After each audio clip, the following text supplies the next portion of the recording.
Selamat pagi, Shalom. Bapak Ibu yang dikasihi dan yang diberkati oleh Tuhan kita Yesus Kristus. Hari ini Sabtu tanggal 16 Juli tahun 2022. Saya akan mengajak kita untuk mengawali hari dengan membaca dan merenungkan kebenaran firman Tuhan. Dan perenungan firman Tuhan bagi kita hari ini sesuai dengan Almanak Nas Gereja Kalimantan Evangelis, terdapat di dalam Kejadian pasal 14 ayat yang ke-1 sampai ayatnya yang ke-16. Sebelum kita membaca dan merenungkan kebenaran firman Tuhan, mari terlebih dahulu kita memohon bimbingan kuasa Roh Kudus di dalam doa. Mari kita bersama berdoa. Terpuji Engkau Allah semesta alam, atas segala kebaikan dan penyertaan perlindungan-Mu di dalam istirahat kami. Hingga pagi ini kami dibangunkan dengan semangat yang baru, kekuatan yang baru, sukacita yang baru yang bersumber dari Tuhan.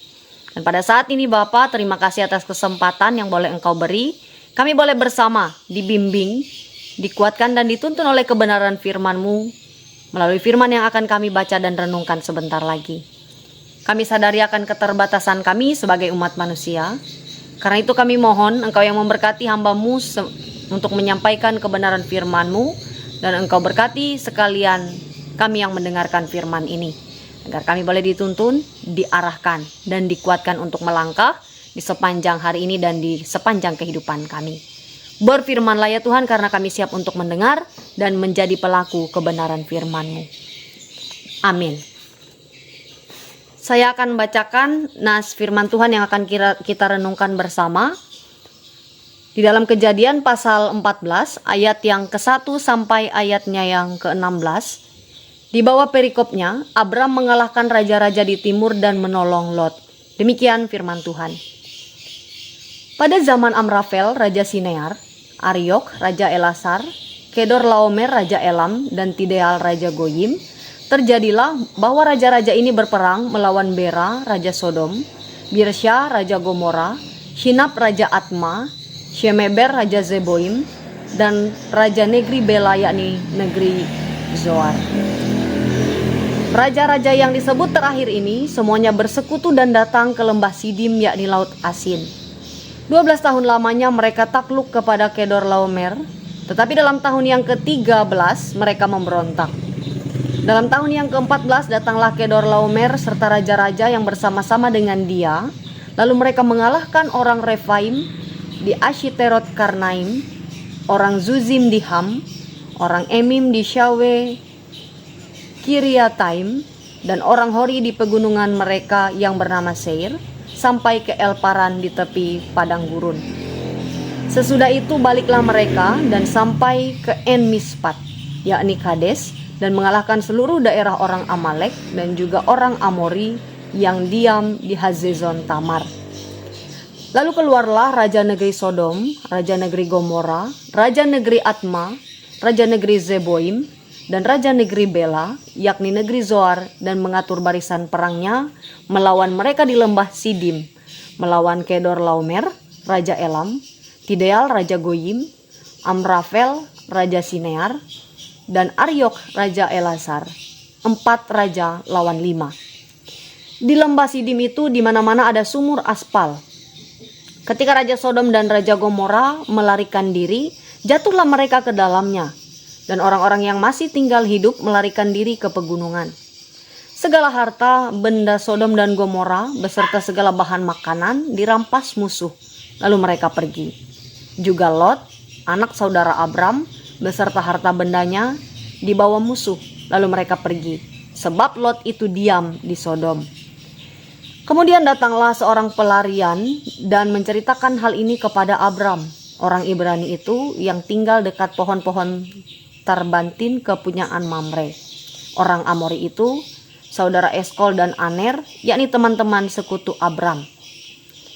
Ketika Abram mendengar bahwa anak saudaranya tertawan, maka dikerahkannya lah orang-orangnya yang terlatih, yakni mereka yang lahir di rumahnya, 318 orang banyaknya, lalu mengejar musuh sampai ke Dan.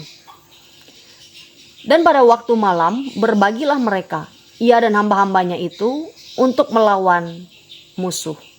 Mereka mengalahkan dan mengejar musuh sampai ke Hoba di sebelah utara Damsyik. Dibawanya lah kembali segala harta benda itu, juga Lot, anak saudaranya itu, serta harta bendanya dibawanya kembali. Demikian juga perempuan-perempuan dan orang-orangnya. Yang berbahagia ialah mereka yang mendengarkan firman Allah dan yang memeliharanya. Amin. Ibu bapak, saudara-saudari yang dikasihi dan yang diberkati oleh Tuhan kita Yesus Kristus, kita sudah baca Kejadian pasal 14 ayat yang ke-1 sampai yang ke-16 ini. Kita bisa kaitkan atau hubungkan dengan kehidupan sekarang. Kita tahu bahwa di kehidupan zaman sekarang ini, jika terjadi perselisihan atau ada kesalahpahaman, maka keretakan dalam hubungan yang sudah terjalin baik sebelumnya pasti terjadi. Akan ada kerenggangan, akan ada, kalau seperti zaman COVID ini sering kita dengar, jaga jarak yang terjadi. Tapi berbeda dengan apa yang dilakukan oleh Abram dalam nas ini. Walaupun kalau sebelum nas yang kita baca ini, pasal 13, khususnya ayat 7 sampai yang ke-13 mencatat bahwa ada terjadi sebuah ketegangan, sedikit cekcok antara Abram dengan Lot keponakannya. Khususnya kalau kita lihat semuanya itu akhirnya menyebabkan dalam ayat yang ke-11 sampai yang ke-12 dikatakan mereka menjadi terpisah atau berpisah.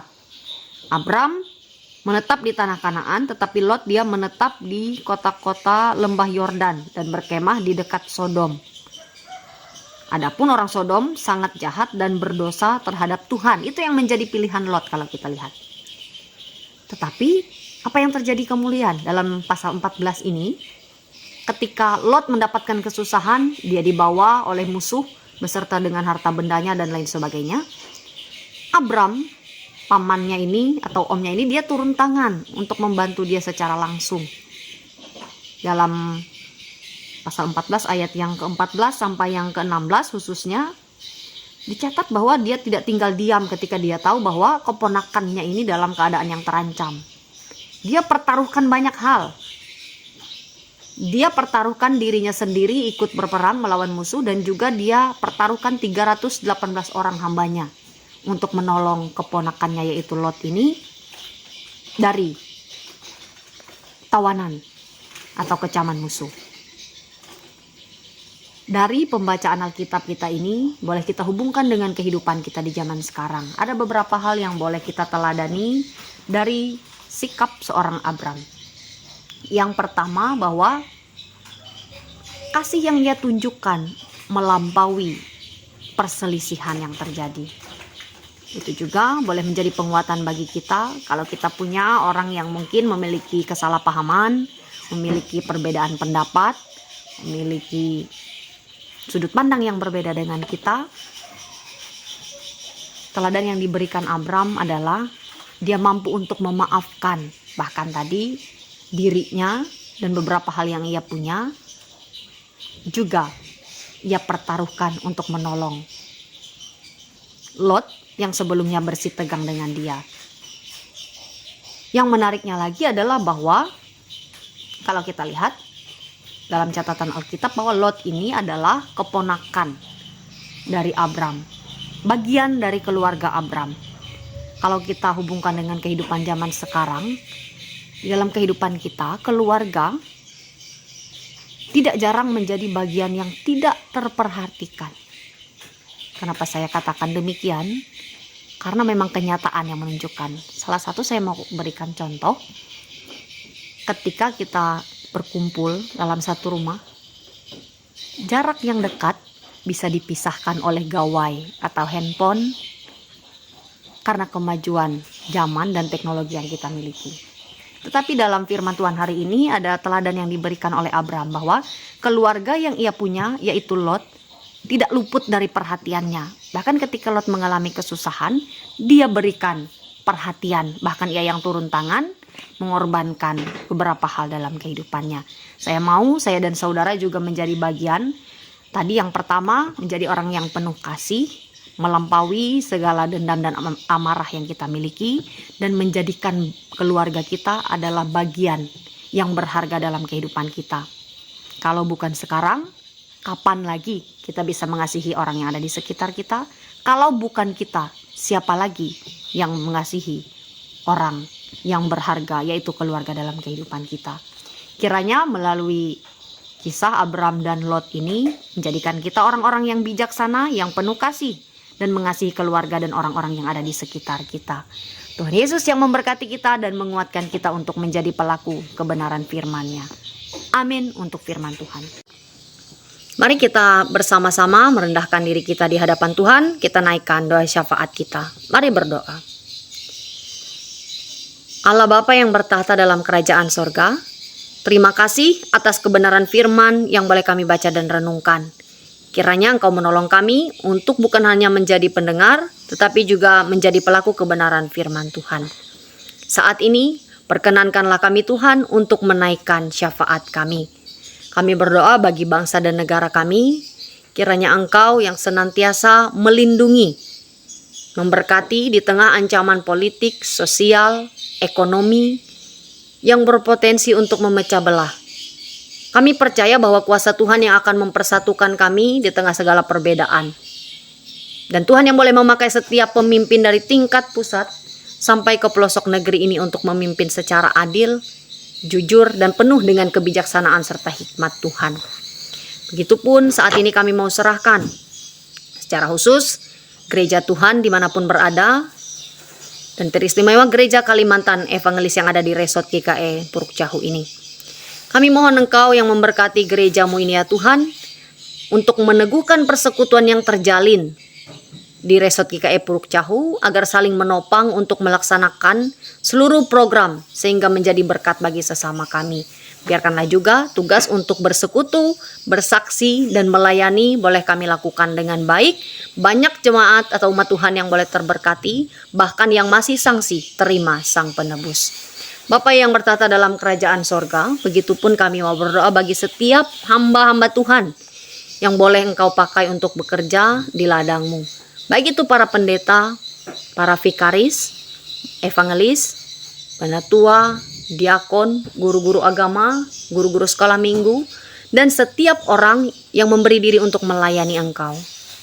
Tuhan menguatkan, menopang, menuntun, memperlengkapi hamba-hamba Tuhan dalam setiap tanggung jawab dan pelayanan yang dilakukan untuk melayani umat Tuhan di berbagai wilayah di Kabupaten Murung Raya, secara khususnya Resort Puruk Cahu ini.